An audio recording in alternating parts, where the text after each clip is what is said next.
Guys, what's up? Fan here again, and I'm back with another talent build on yet another reworked hero. This time I'll be covering Azmodan and his talent build, what I think is best. So without further ado, let's jump into it again here.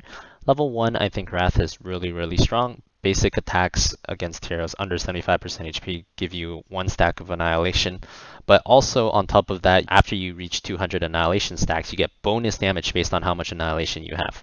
So I like Wrath more than any of the other talents because not only is it kind of the easiest condition to stack, attacking heroes that are under 75% HP is very common, especially in Hero League when people are brawling all the time, level 1 5v5 fights.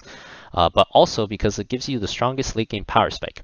If you take Gluttony or if you take Greed, you do not get the bonus auto attack damage after you dunk, which makes your hero actually lose a significant portion of the damage. So I think it's pretty self-explanatory, but Wrath I think is the clear best level 1, especially at this time.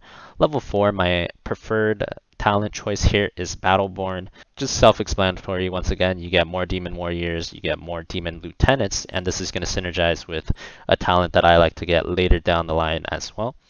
Level 7, you're going to get Bombardment. Bombardment synergizes very nicely with Wrath. After you get those 200 stacks, your auto attack is going to have 2 additional range and can hit 2 more targets, which just means you're just going to be this AoE damage monster after you get your stacks. And on top of that, your damage is diversified. So your globe damage is going to be magic damage, but your auto attack damage is going to be physical damage, which makes people kind of really struggle to deal with your damage. You can't just like spell shield it all away, or you can't just block it all away.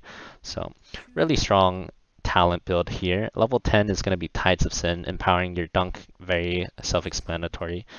13, I like to go Chain of Command. All of these are viable talent choices, but I find that without Chain of Command, your Demon Lieutenant really doesn't do that much.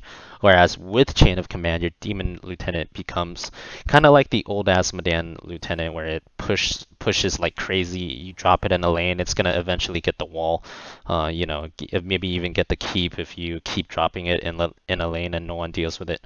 So the 25% damage amp I think is really important, and that's why I like that. Furthermore, the 2-second smite reduction on a smite that is baseline 7 seconds without this, but either way, it's actually a significant reduction to the smite talent as well. So really like Chain of Command.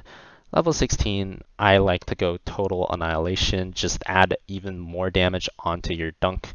It makes it so that it's better against tanks as well. Just add a flat 5% to your dunk, similar to Tychus's Titan Grenade at 16. And 20, I think the best talent here is Blackpool. If you're comparing Blackpool versus Pride, I just think Pride does too little damage for a level 20 talent.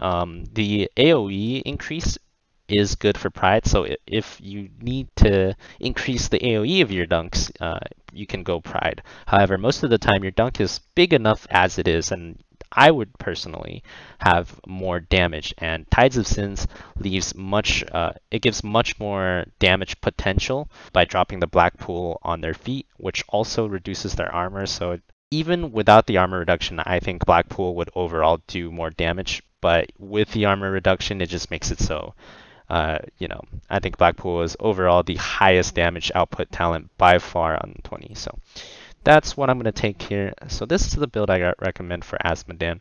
It's also important to note that if you're taking this build, you can still stack on minions. You don't just have to stack by auto-attacking heroes. You just need your team to stack for you. So if you have something like a Johanna, maybe like a Rhaegar W on the Johanna, you can coordinate something like that. You can easily still stack the minions in the 1.5 seconds as long as you coordinate properly. So this is the build that I like for Hero League. Hope you guys enjoyed this quick video overview. If you did, make sure to follow the YouTube channel, and I will see you guys next time.